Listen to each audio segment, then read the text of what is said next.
नमस्कार बच्चों, कैसे हैं आप सब। आशा करती हूँ आप सभी अच्छे होंगे, स्वस्थ होंगे, खुश होंगे और अपनी पढ़ाई भी अच्छे से कर रहे होंगे। तो जैसा कि आप सभी जानते हैं, मैं हूँ आपकी हिंदी की अध्यापिका और मैं स्वागत करती हूँ आप सभी का आईसीटी वर्चुअल क्लासरूम में।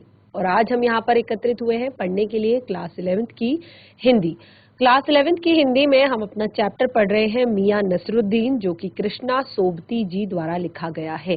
तो इसमें आपने जो मियां नसरुद्दीन है वो एक पेशेवर, एक खानदानी नानबाई है और किस तरह से उनका पेशा चल रहा है, कैसे उन्होंने ये सारी चीजें सीखी, ये काम सीखा, वो हम इस पाठ में पढ़ रहे हैं। और लेखिका एक्सप्लेन कर रही हैं, लेखिका बता रही हैं कि किस तरह से वो वहां पर गई और उन्होंने प्रश्न किए जो यहाँ पे मियां नसरुद्दीन हैं और किस तरह के जवाब उन्हें मिल रहे हैं। तो हम कंटिन्यू करेंगे अपने आज के सेशन को, चैप्टर को कंटिन्यू करेंगे और आज के सेशन में हम इस पाठ से जुड़े हुए जो प्रश्न उत्तर हैं इन्हें भी सॉल्व करेंगे। और आपको आपके हिंदी में जो आपकी आरोह पाठ्य पुस्तिका भाग 1 है या आपकी जो दूसरी वेतान पाठ्य पुस्तिका भाग 1 है, उसमें से अगर आपको किसी पाठ में कोई दिक्कत परेशानी है, कोई पाठ आपको नहीं समझ में आ रहा है, तो आप क्लियर कर सकते हैं, यहाँ पर बता सकते हैं, चैट के माध्यम से अपनी समस्याएं भेज सकते हैं या डायरेक्टली भी आप प्रश्न कर सकते हैं। तो हम चलते हैं स्मार्ट बोर्ड की तरफ, शुरू करते हैं आज का सेशन। सभी बच्चे ध्यान पूर्वक पढ़ेंगे। तो जैसे कि आपने देखा, हमने जब ये चैप्टर शुरू किया था मियां नसरुद्दीन, तो इसमें हमने यहाँ पर देखा कि जो एक उस दिन यानी कि जो लेखिका अपने चैप्टर को लिख रही हैं, जिस दिन जब अपने पाठ की शुरुआत कर रही हैं, अपने लेख की शुरुआत कर रही हैं, तो वो बताती हैं कि उस दिन वो मटिया महल, यानी कि जबकि वो बात लिख रही हैं, बताती है मटिया महल से जब वो गुजर रही थी तो वहां पर कई जो राजनीतिक, साहित्यिक और कला के जो हजारों हजार मसीहों के धूम धड़ाके में एक नान बाइयों के मसीहा नसरुद्दीन को कैसे पहचानते और कैसे लुफ्त उठाते उनके उस मसीही अंदाज का। तो यहाँ पर लेखिका कहती हैं कि जब वो दोपहरी में जा रही थी और जामा मस्जिद के आड़े पड़े मटिया महल के जो गढ़ैया मोहल्ले की ओर निकली, जब उन्होंने निहायती मामूली सी अंधेरी एक दुकान उन्होंने वहां पर देखी और जब दुकान पर उन्होंने अटपटे आटे के ढेर को सनते देखकर वो ठिठक गई। तो इस तरह से फिर उन्होंने सोचा कि यहाँ पर सेवइयां शायद तैयार हो रही होंगी, लेकिन जब उन्होंने पूछा तो पूछने पर मालूम हुआ कि ये जो दुकान है मियां नसरुद्दीन की है और हम मियां नसरुद्दीन की मशहूर दुकान पर खड़े हैं। और ये मशहूर दुकान इसलिए है क्योंकि यहाँ पर 56 तरह की रोटियां बनाई जाती हैं।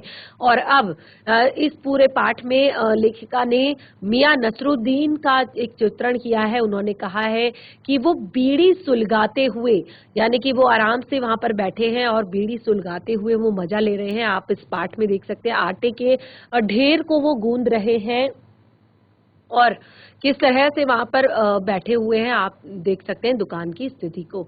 और फिर जब लेखिका यहाँ पर पूछती हैं कि जो मियां नसरुद्दीन है उनसे पूछती हैं कि आपने ये रोटी बनाने का इल्म कहाँ से सीखा, यानी कि आपने इतनी सारी टाइप्स की रोटी बनाने का इल्म कहाँ से सीखा।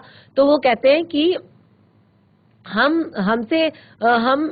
मतलब एक तरह से उन्होंने क्या किया, तरेर कर वो बोले कि क्या मतलब, आप ऐसा पूछिए कि नान बाई इल्म लेने कहीं और जाइएगा, जैसे नगीना साज के पास, आईना साज के पास, मीना साज के पास, रफूगर या रंगरेज के पास या तेली तंबोली के पास।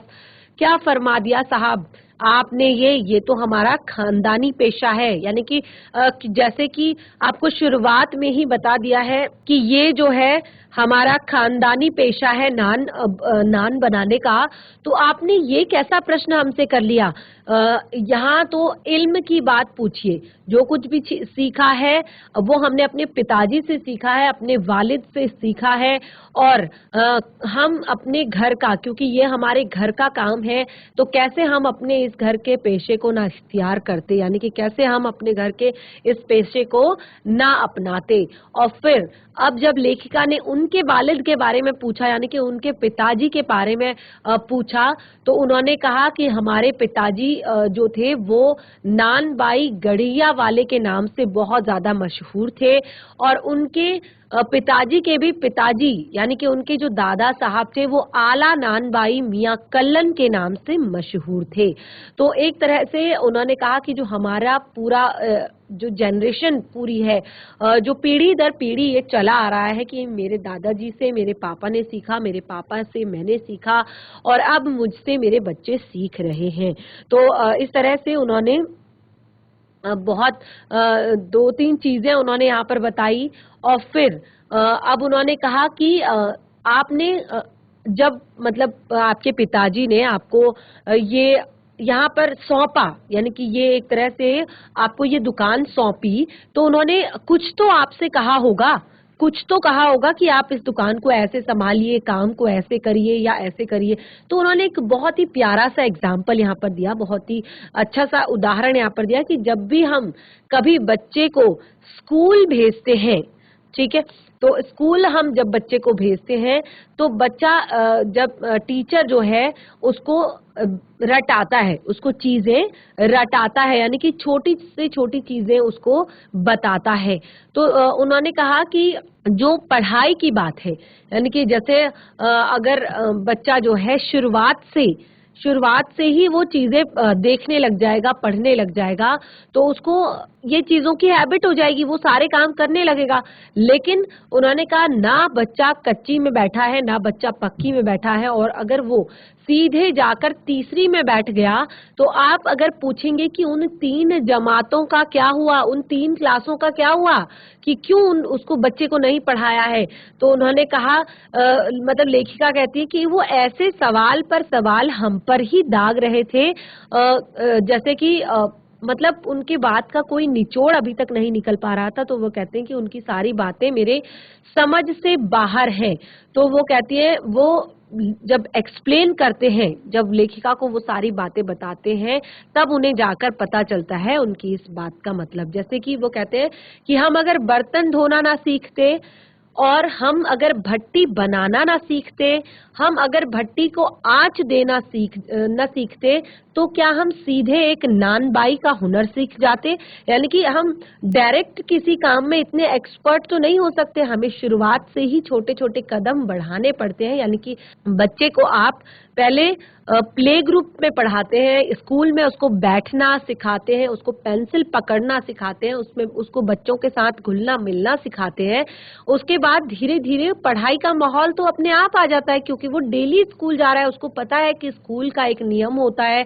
वो स्कूल जाता है, सुबह वो वहां जाकर प्रेयर करता है, उसके बाद वो वहां जाकर एक्सरसाइज करता है, योगा अभ्यास करता है, उसके बाद उसकी क्लासेस शुरू होती है, सब्जेक्ट वाइज क्लासेस होती हैं। तो ऐसे पढ़ाई का माहौल तो धीरे धीरे अपने आप बन जाता है, लेकिन चीजें शुरू होती हैं छोटे से ही।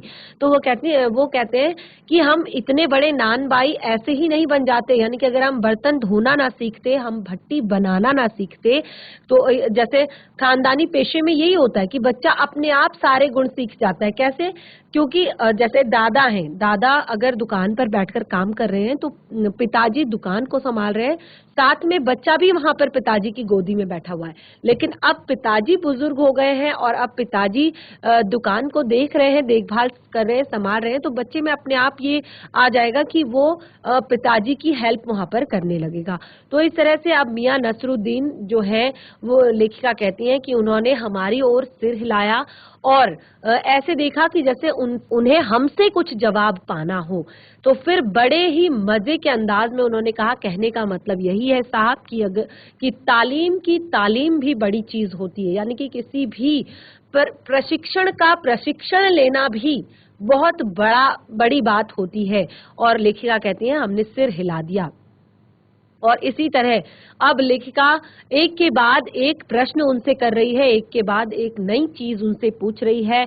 उसके बाद जो यहाँ पर मियां नसरुद्दीन है, वो लेखिका को एक बार की बात बताते हैं कि बादशाह सलामत ने फरमाया था उनके दादाजी से कि जहाँ पना कोई ऐसी चीज, जहाँ पना ने उनके दादाजी को हुक्म किया था कि कोई ऐसी चीज बनाओ जो ना आग से पके ना पानी से। तो अब ये प्रश्न सुनकर लेखिका को एक बार के लिए ऐसा लगा कि जरूर अब उनके इस ये जो उद्देश्य है, ये जो एम है कि यहाँ पर आकर उन्होंने प्रश्न किए, यहाँ पर आकर बातचीत उन्होंने की नसरुद्दीन जी से, तो वो शायद अब सफल होने वाली है।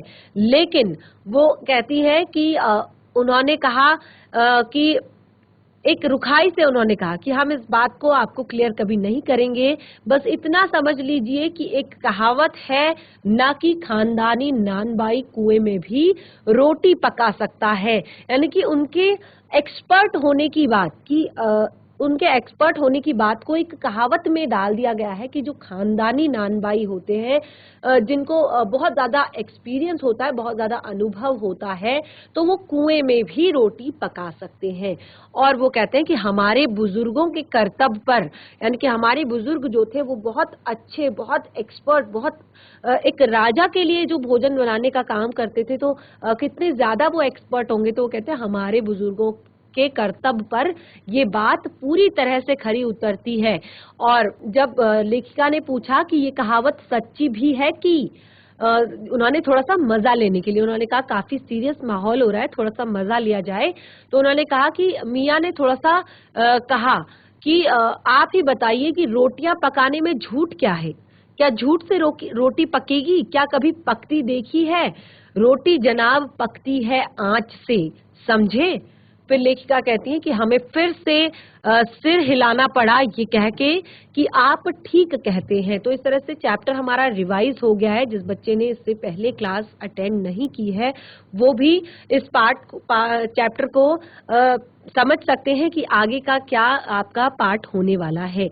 तो इस बीच मियाँ ने किसी और को पुकार लिया। अब क्योंकि जब ये सारी बातें चल रही हैं, देखिए कंटिन्यूअसली बातें चल रही हैं, लेखिका उनके साथ बातचीत कर रही है, प्रश्न उनसे कर रही है, लेकिन इसी बीच अब मियाँ नसरुद्दीन ने बीच में किसी को पुकार लिया। और इसी बीच बातों में मियाँ ने बीच में किसी को बुलाया।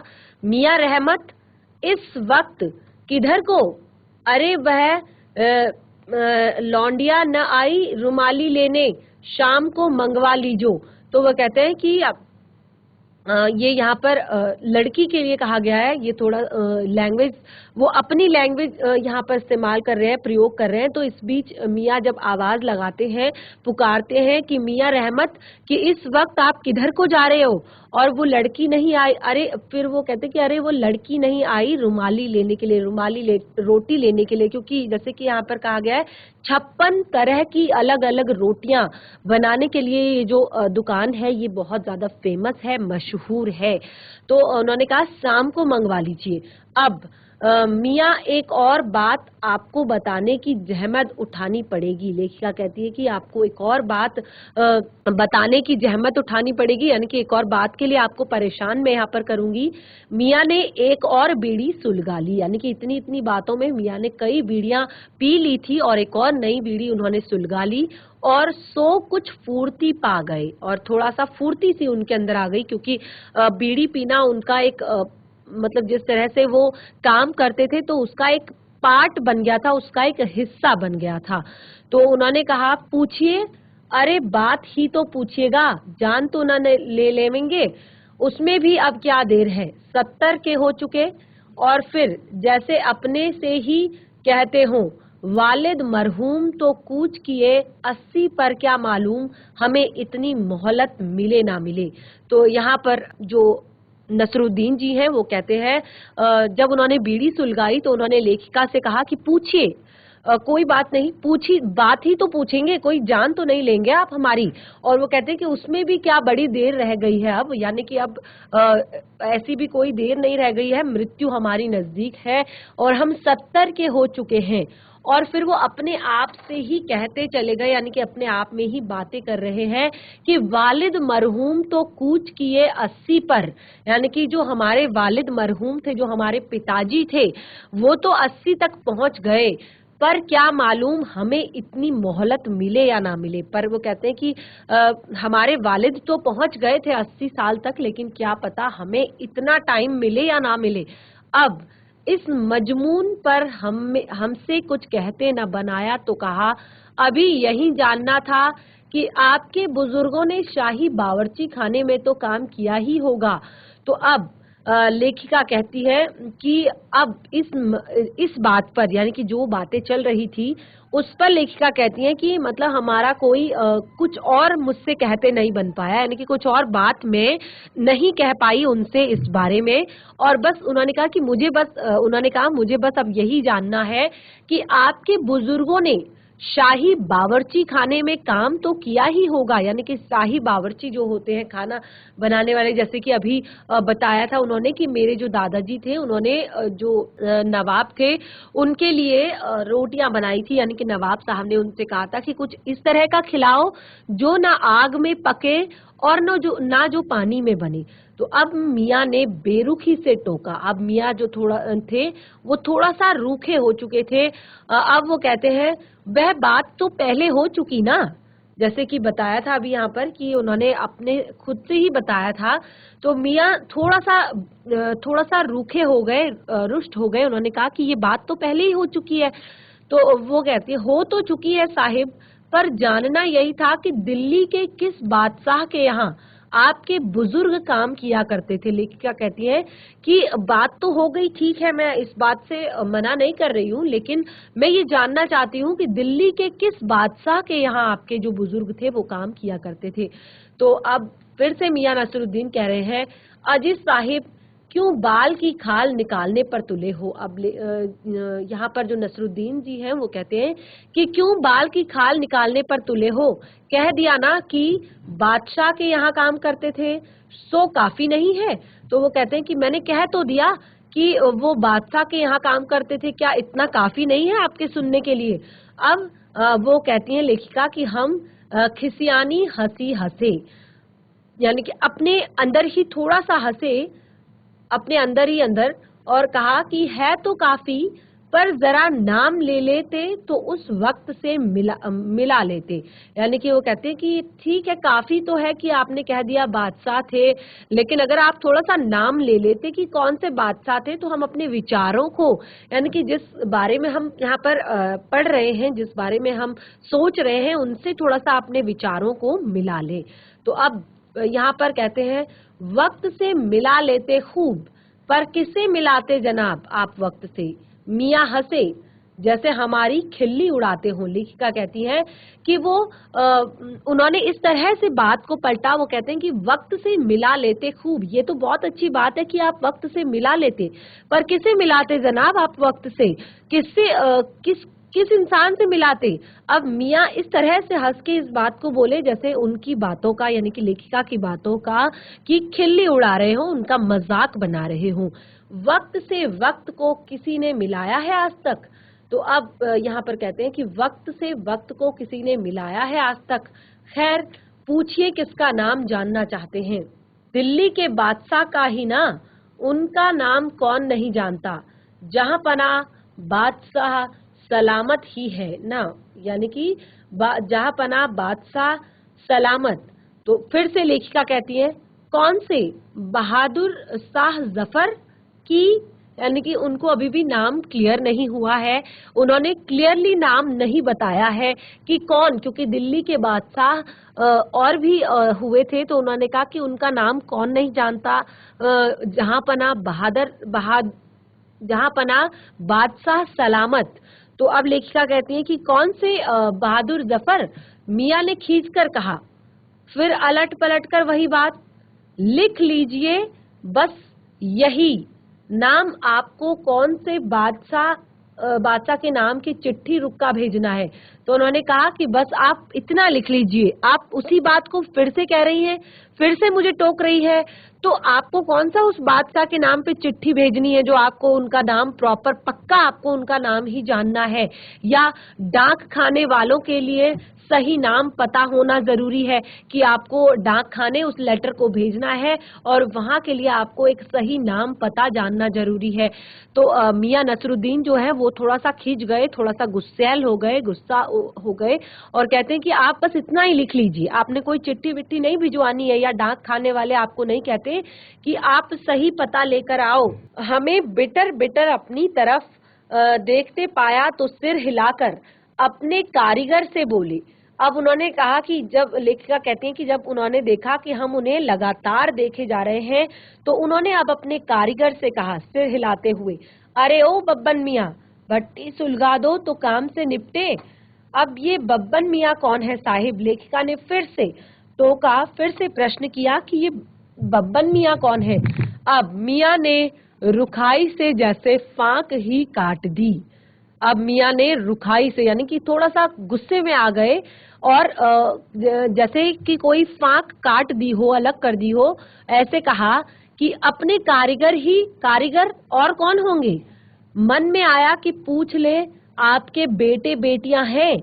यानी कि जब उन लेखिका कहती हैं कि इस बात को सुनकर उनके मन में आया कि उनसे पूछ लिया जाए कि आपके बेटे बेटियां भी हैं, पर मियाँ नसरुद्दीन के चेहरे पर किसी दबे हुए अंधड़ के आसार देखते हुए यह मजमून न छोड़ने का फैसला किया।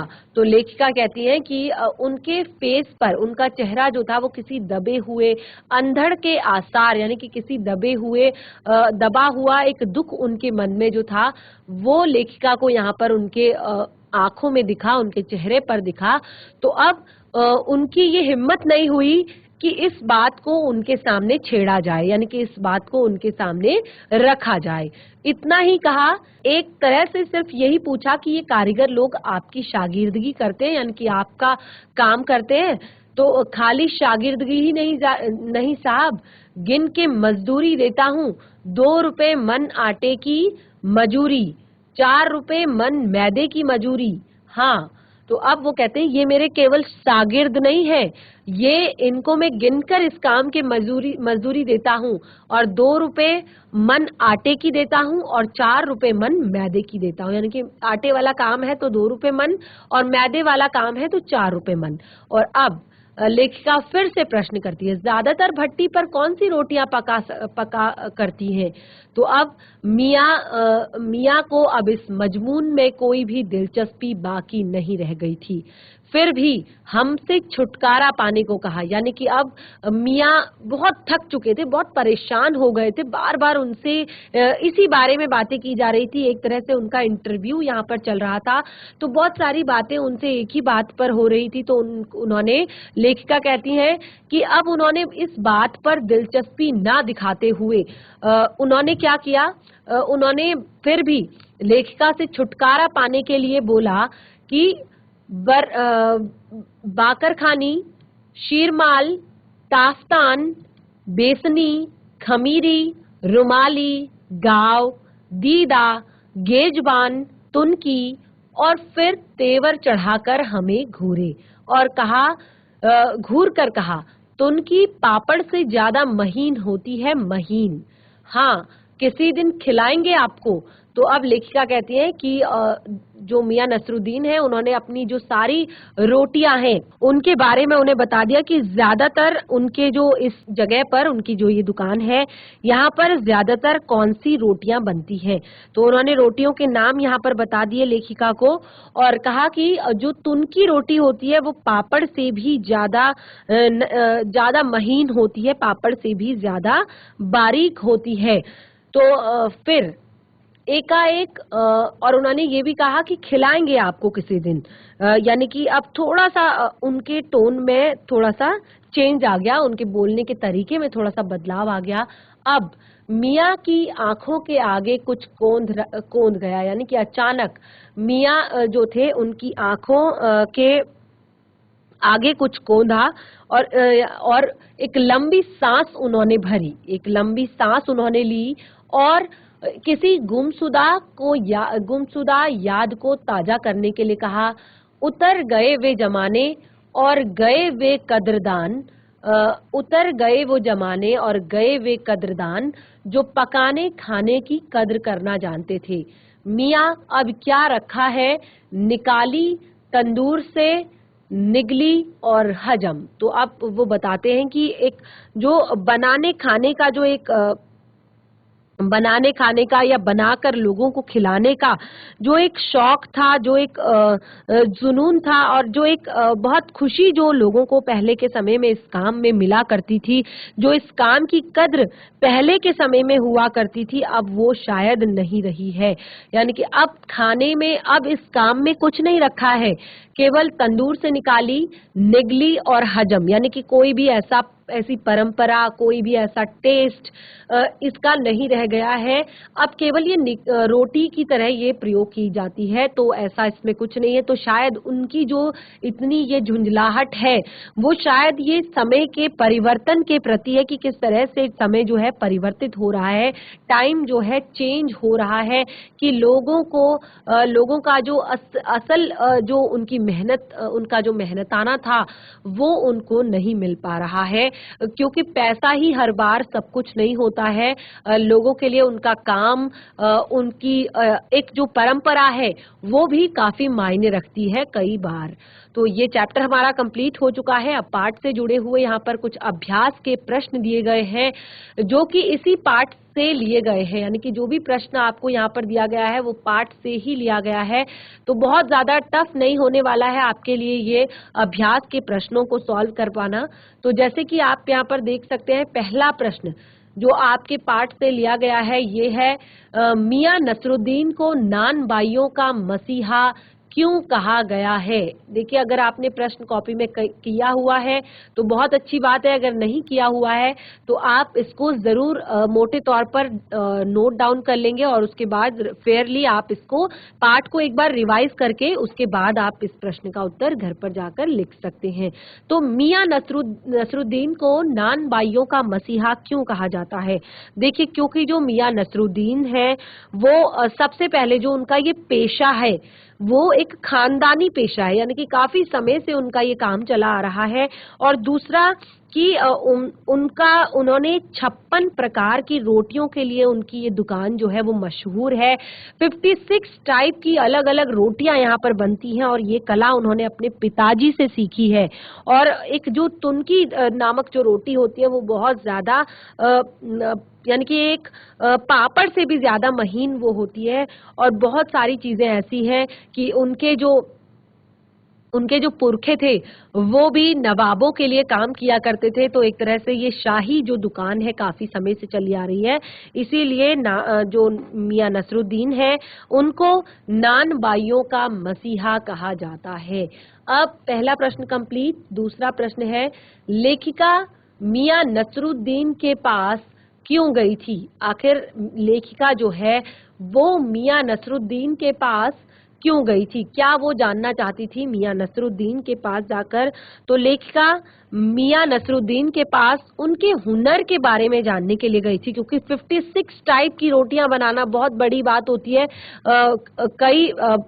कई तरह के इसमें आपको प्रैक्टिस बहुत ज्यादा करनी पड़ती है। तो लेखिका उनके हुनर को जानने के लिए उनके पास गई थी, और क्योंकि उन्होंने मियां के बारे में बहुत ज्यादा सुना हुआ था, जैसे कि आपने पहले ही प्रश्न में देखा कि उनको नान बाइयों का मसीहा कहा जाता था। तो पत्रकार होने के नाते वे उनकी कला के बारे में एक जानकारी प्राप्त करना चाहती थी और उनको प्रकाशित करना चाहती थी उस जानकारी को, ताकि जो ये बहुत टाइम से चली आ रही एक परंपरा है वो टूट ना सके और लोग इसके बारे में जान पाएं, समझ पाएं। तो ये दूसरा प्रश्न हमारा कंप्लीट हुआ। प्रश्न नंबर 3 है आपका यहाँ पर, बादशाह के नाम का प्रसंग आते ही लेखिका की बातों में मियां नसरुद्दीन की दिलचस्पी क्यों खत्म होने लगी। यानी कि जब बादशाह का नाम आया तो मियां नसरुद्दीन की जो दिलचस्पी है वो लेखिका की बातों में अब समाप्त होने लगी। लगभग जो मियां नसरुद्दीन थे वो खींच गए थे, वो चिढ़ने लगे थे। तो क्यों? क्योंकि देखिए, मियां नसरुद्दीन की जो बातें थी, दिलचस्पी थी, वो इसलिए कम होने लगी थी क्योंकि ये सारी बातें मियाँ ने अपने बुजुर्गों के मुंह से सुनी थी। सच्चाई ये थी कि कभी भी उन्होंने किसी बादशाह के यहाँ काम नहीं किया था। तो तभी वे लेखिका के पूछने पर बता नहीं सके कि उन्होंने कौन-कौन से बादशाह के यहाँ कौन-कौन सी पकवान बनाई है। तो इसीलिए मियाँ नसरुद्दीन जब एक ही बात को लेखिका रिपीट कर रही थी, तो वो बहुत ज़्यादा खिंच गए थे और उनकी दिलचस्पी इस जो यहाँ पर आपका इंटरव्यू चल रहा था, साक्षात्कार चल रहा था, उससे कम होने लगी थी। अगला प्रश्न है, मियाँ नसरुद्दीन के चेहरे पर किसी दबे हुए अंधड़ के आसार देख कर यह मजमून न छोड़ने का फैसला किया, इस कथन से पहले और बाद के प्रसंग का उल्लेख करते हुए स्पष्ट कीजिए। यानी कि इस पंक्ति, ये जो पंक्ति यहाँ पर आई है कि मियाँ नसरुद्दीन के चेहरे पर किसी दबे हुए अंधड़ के आसार देख यह मजमून न छेड़ने का फैसला किया, तो इससे पहले और इसके बाद का जो प्रसंग है, देखिए यहाँ पर लेखिका मियाँ नसरुद्दीन के खानदान के बारे में संबंधित जानकारी लेना चाहती थी और मियाँ नसरुद्दीन इस तरह के जो सवाल उनसे बार बार पूछे जा रहे थे, उन सभी जवाबों से वो खींच चुके थे, ऊब चुके थे। इसीलिए मतलब वो सोचते थे कि जो पत्रकार लोग हैं, जो न्यूज़पेपर पढ़ते हैं और जो न्यूज़पेपर छापते हैं, ये बिल्कुल निठल्ले लोग होते हैं। यानी कि जिनका काम कुछ नहीं होता, वो ये करते हैं। क्योंकि यहाँ पर उनको लगता था कि वो बहुत बड़ा काम कर रहे हैं, मतलब बहुत एक तरह से बहुत बड़ा काम ही है ये। लेकिन जो इस तरह के बार-बार एक ही प्रश्न को बार-बार अलग तरह से घुमाकर पूछना, उसको छापना, उसको पढ़ना, तो ये उन्हें बहुत बोरिंग काम लगता था। तो इसीलिए लेखिका ने जब उनसे कई चीजें पूछी, बादशाह के बारे में पूछा, तो उन्होंने बार-बार इस बात को टाल दिया और उनकी आवाज में रुखाई आ गई। और यहाँ पर क्या हुआ कि उन्होंने अपना जो कारीगर था उससे आवाज लगाई कि आप भट्टी को सुलगा दो। और लेखिका, एक और बात है कि लेखिका उनके बेटे बेटियों के बारे में पूछना चाहती थी, फैमिली मेंबर्स के बारे में पूछना चाहती थी, लेकिन ऐसा नहीं हो पाया। तो इस तरह से यहाँ पर जो ये प्रश्न है इसको आप कंप्लीट करेंगे।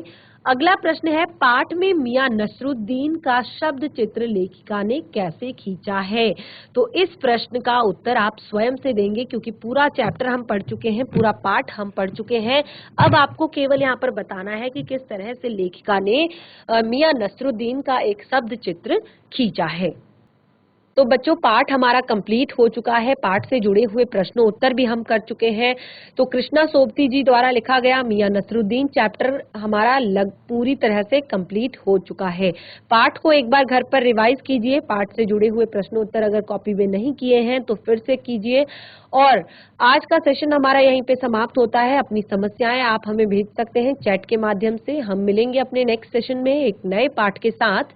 तब तक के लिए धन्यवाद। आपका दिन शुभ हो।